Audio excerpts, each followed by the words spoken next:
Hindi student coast guard वाले सभी विद्यार्थी एकदम अलर्ट हो जाइए। आपका एग्ज़ाम है 2 दिन के बाद। चूँकि आज का ये वीडियो थोड़ा सा लेट हुआ है तो भाई आपका एग्ज़ाम है 2 दिन के बाद, तो उम्मीद है कि आप अभी तक पढ़ाई कर रहे होंगे।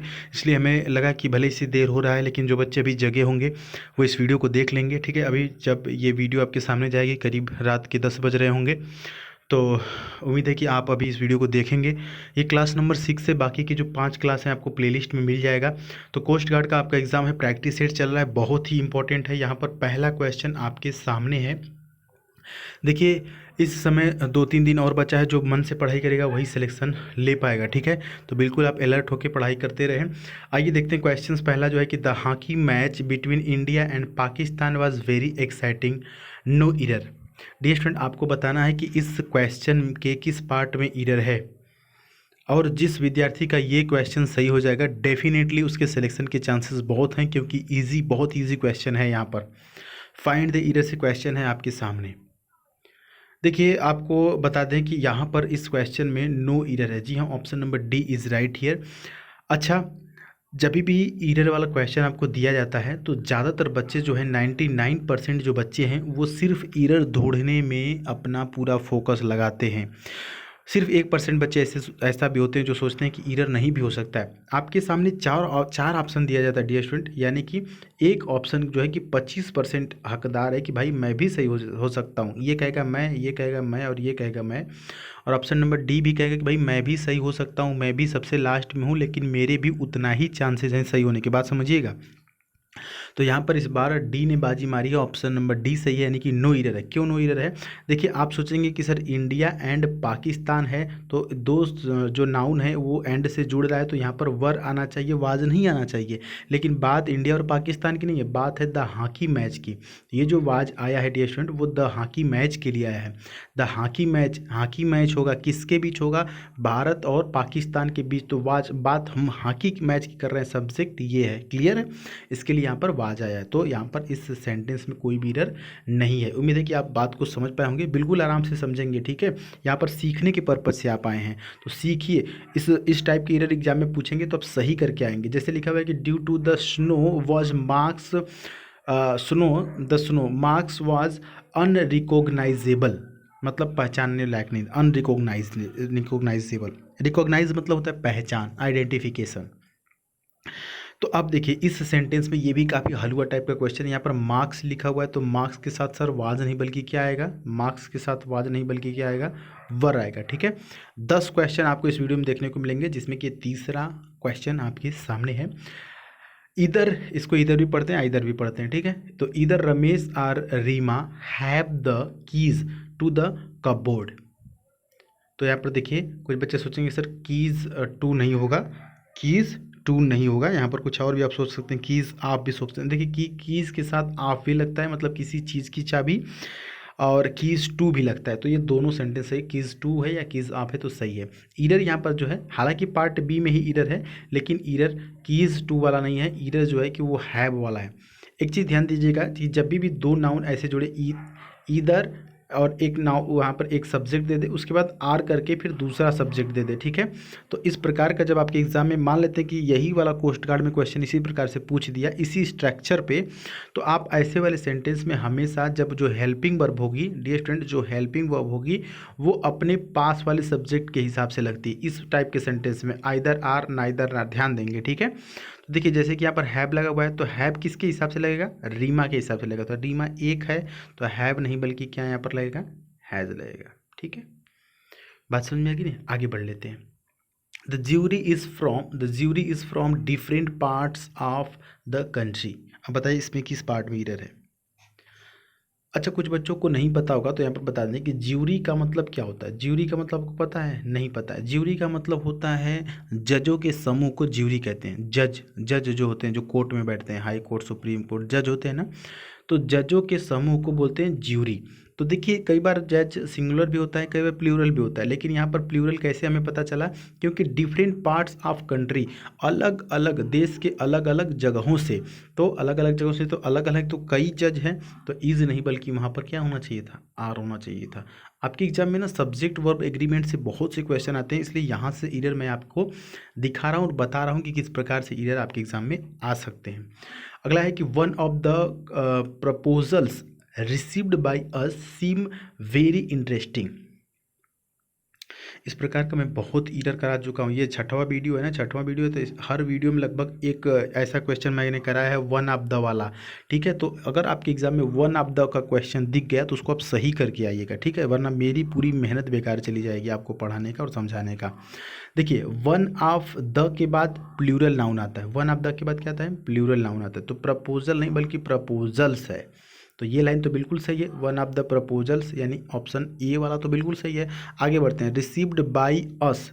ठीक है, सीम, सीम नहीं बल्कि यहाँ पर क्या होना चाहिए था? सीम्स होना चाहिए। सीम नहीं बल्कि क्या होना चाहिए? सीम्स होना चाहिए। क्यों सर? अब देखिए, आपको पता है कि प्रपोजल्स बहुत से हैं, one of the proposals, proposals बहुत से हैं, तो उनमें से एक, उन प्रपोजल्स में से एक ही ने इंटरेस्टिंग है जो आपने रिसीव्ड किया है, जो हमारे द्वारा रिसीव किया गया है, तो सीम्स होगा। ठीक है, आगे बढ़ते हैं। अगला जो है कि फिल इन द ब्लैंक से क्वेश्चन है कि I am very sorry to dash on you at this late our.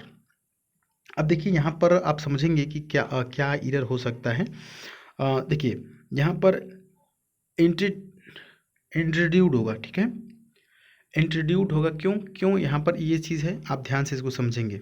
ठीक है, देखिए, पहले तो ऑप्शन एलिमिनेट करते हैं। जैसे इंटरफेयर लिखा हुआ है, तो इंटरफेयर के साथ क्या लगता है? ऑन लगता है। ठीक है, इंटरप्ट के साथ ऑन, इंटरफेयर। ठीक है, तो इंटरफेयर के साथ यहाँ पर ऑन लगता है, लेकिन ऑप्शन नंबर यहाँ पर एग्जैक्टली अगर बात करेंगे तो ऑप्शन नंबर क्या हो जाएगा? बी से होगा। इंटरफेयर के साथ ऑन नहीं लगता है। इंटरफेयर के साथ क्या होता है? ऑन नहीं लगता है। ठीक है, और इंटरप्ट के साथ भी ऑन नहीं लगता है, ये वाला भी गलत है, तो ऑप्शन बी सही है। देखिए, जब फिल इन द ब्लैंक के क्वेश्चन में आगे आपको प्रीपोजिशन वगैरह कुछ ऐसा ऑन दिखे तो इससे बड़ा लाभ होता है। ये टू दिख रहा है तो आपको पता है कि कोई इसमें ऐसा शब्द आएगा जिसके बाद ऑन हम प्रयोग कर सकते हैं, तो इंटरफेयर के साथ ऑन का प्रयोग नहीं होता है। ठीक है, इंटरप्ट के साथ भी नहीं, यहाँ पर ये भी नहीं होगा, तो ऑप्शन नंबर क्या हो जाएगा? बी सही हो जाएगा। इसका मतलब होता है ना, किसी को बिना बताए उसके घर चले जाना और उसको डिस्टर्ब करना। ठीक है, option B is right here. अगला है, this train is dash from for Bihar. अब देखिए, यहाँ भी इस प्रकार की जो सेंटेंस है ना, इसमें जब आगे फार आ गया तो आपको ये होता है कि मतलब कोई ऐसा चीज़, कोई ऐसा शब्द होगा जिसके बाद फार का प्रयोग किया जाएगा। तो सिंपली ये जो सेंटेंस है ना, ये कह रहा है कि जो ट्रेन है ये बिहार के लिए, मतलब इसका जो डेस्टिनेशन है वो बिहार है। तो ऐसे में क्या होता है? बाउंड फार। क्या होता बोलते हैं? बाउंड फार। बाउंड फार का मतलब होता है डेस्टिनेशन, मतलब कि यह जो ट्रेन है वो बिहार तक जाएगी। बाउंड फार मतलब डेस्टिनेशन होता है, ऑप्शन बी। नेक्स्ट क्वेश्चन देखिए, यहाँ पर है लिखा हुआ है कि द ओल्ड बिल्डिंग वाज, सही है। अब बताइए यहाँ पर क्या होगा? By the authorities. बताइए, एक छोटा सा फ्रेज यहाँ पर वो किया गया, देखिए। अच्छा, सबका मतलब अगर आपको समझ में आ जाएगा ना तो आप इस सेंटेंस को सही कर पाएंगे। The old building was by the authorities. क्या किया गया? पुल्ड थ्रू किया गया है? नहीं, पुल्ड थ्रू का मतलब होता है ओवरकम। क्या होता है? ओवरकम, मतलब किसी चीज़ से बाहर आना। जैसे मान लीजिए कि आप एग्ज़ाम में फेल हो जाते हैं, या आपका ब्रेकअप हो जाता है, या आपके यहाँ कोई एक्सपायर कर जाता है, ये सारी नेगेटिव चीज़ें। तो खास करके नेगेटिव चीज़ों से जब कोई बाहर उभर के आता है, मान लीजिए कि एग्ज़ाम में फेल हो गए तो बहुत डिप्रेशन में है, तो उस चीज़ से उभर के बाहर आना, that is pulled through. Clear, समझ में आ गया?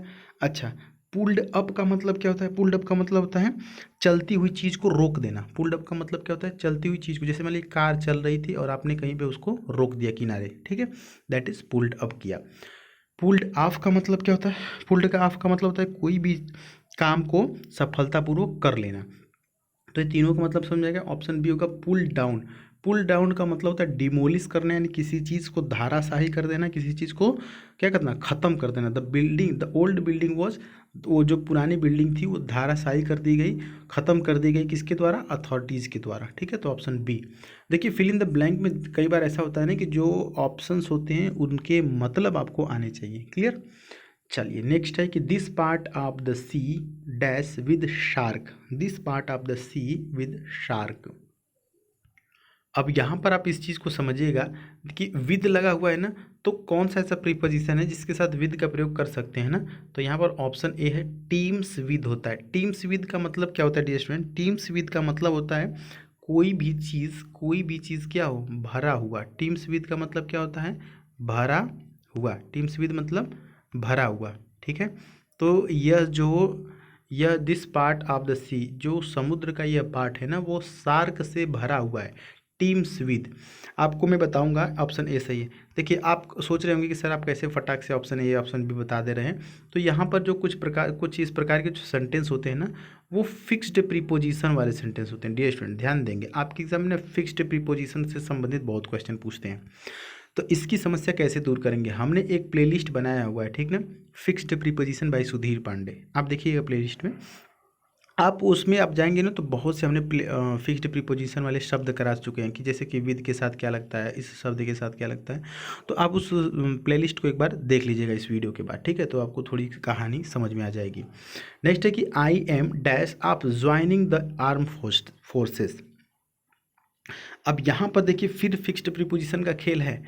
चूँकि बात क्या है, बात को समझिएगा, कह रहा है कि आई एम, तो यहाँ पर इंटरेस्टेड भी हो सकता है, I am interested of joining the arm forces, मतलब कि आप आर्म फोर्स को ज्वाइन करने के लिए आप इंटरेस्ट रखते होंगे, कीन होंगे, या बहुत ईगर होंगे, या डिजायरस होंगे। वैसे तो चारों ऑप्शन कहीं ना कहीं सही हो सकता है, लेकिन एग्जैक्टली कौन सही है उस तक पहुंचने के लिए, जो एग्जैक्टली ऑप्शन है उस तक पहुंचने के लिए कौन सा शब्द हमें हमारी मदद करेगा, वो है ऑफ। क्यों? क्योंकि देखिए इंटरेस्टेड के साथ ऑफ का प्रयोग नहीं करते हैं, बल्कि इंटरेस्ट के साथ किस चीज़ का प्रयोग होता है, इन। अगर यहाँ पर आपकी जगह इन होता तो ये ऑप्शन सही हो जाता है, ठीक है। कीन के साथ किस चीज़ का प्रयोग किया जाता है, कीन के साथ ऑन का प्रयोग किया जाता है, ठीक है। ईगर के साथ किस चीज़ का प्रयोग किया जाता है, ईगर के साथ टू का प्रयोग किया जाता है, देख रहे हैं। जबकि यहाँ पर ऑफ है तो डिजायरस के साथ ऑफ का प्रयोग करते हैं। मतलब लगभग सबका एक ही है, आप इंटरेस्टेड भी हो सकते हैं, कीन भी हो सकते हैं, बहुत ईगर भी हो सकते हैं आर्म फोर्स में जाने के लिए, डिजायरस भी हो सकते हैं, बहुत इच्छुक भी हो सकते हैं ना। तो यहाँ पर डिजायरस ऑफ मतलब इच्छुक होना, तो भैया हम क्या हैं कि आर्म फोर्स में जाने के लिए बहुत ही इच्छुक है, तो ऑप्शन डी से हो जाएगा। आप देख रहे हैं फिक्स्ड प्रीपोजिशन की मदद से हमने कैसे सही आंसर तक पहुंचा। तो डियर स्टूडेंट यहाँ पर हमने आपको 10 क्वेश्चंस की प्रैक्टिस कराई, और उम्मीद है कि आपको 10 के 10 समझ में आए होंगे। तो इस प्रकार की चीज़ें आपको मिलती रहेंगी। टेलीग्राम पे आप जुड़ जाइएगा द सुधीर पांडे सर्च करके। साथ ही साथ इस चैनल पर न तो सब्सक्राइब कर लीजिए और अपनी राय कमेंट बॉक्स में ज़रूर दीजिएगा। मिलते हैं अगली वीडियो में, तब तक के लिए जय हिंद, वंदे मातरम।